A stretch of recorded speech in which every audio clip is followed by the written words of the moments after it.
సినీ పరిశ్రమలో నటులంతా నార్సిస్టులేనని వ్యాఖ్యానించారు సమంత రూత్ ప్రభు. తనను తాను ఆరాధించుకోవడం ద్వారా తాను చాలా సమస్యల నుంచి బయటపడతానని సమంత అంగీకరించారు. మానసిక ఆరోగ్యం నుంచి బయటపడేందుకు తాను ధ్యానాన్ని ఆశ్రయిస్తానని, తన తప్పుల గురించి తాను బయటకు కూడా మాట్లాడతానని సమంత అన్నారు. నాకంటే తోపు ఎవడూ లేడు అంటూ తనను తాను ఆరాధించేవాడిని నార్సిస్ట్ అంటారు.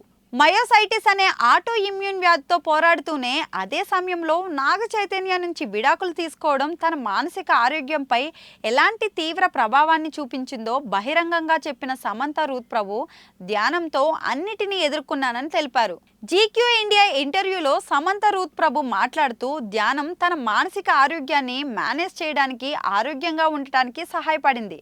పరిపూర్ణత అనే ఆలోచనను విడిచిపెట్టి నా గురించి నేను ఆలోచించడం మొదలుపెట్టాక అన్నిటి నుంచి బయటపడ్డానని తెలిపింది. ధ్యానం మనస్సును, శరీరాన్ని ప్రశాంతపరుస్తుంది, ఒత్తిడిని, ఆందోళనను తగ్గిస్తుంది. నేను ఒక చోట కూర్చుని సమస్య ఏంటో లోతుగా ఆలోచించి నన్ను నేను కఠినంగా ప్రశ్నించుకున్నాను. మొదట్లో దానికి అనుగుణంగా ఉండడానికి చాలా ఒత్తిడిని అనుభవించాను. అయితే సినిమా పరిశ్రమ ఒత్తిళ్లను ఎదుర్కోవడానికి సులువుగా మారుస్తుంది. సగం సమయం సూట్ కేసు లేకుండా జీవిస్తూ ఒక హోటల్ గది నుంచి మరొక హోటల్ గదికి వెళ్తుంటాం. ఇది ఒంటరితనం అని అనిపిస్తుంది.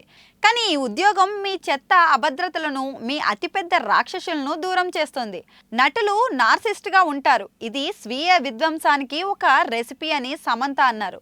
తెలివిగా ఉండడం అంటే ప్రతిరోజు శ్రద్ధగా ధ్యానం చేయడం అని, నిజాయితీగా ఉండే వారిని దరి చేరనివ్వడం అని సమంత అయితే అభిప్రాయపడ్డారు.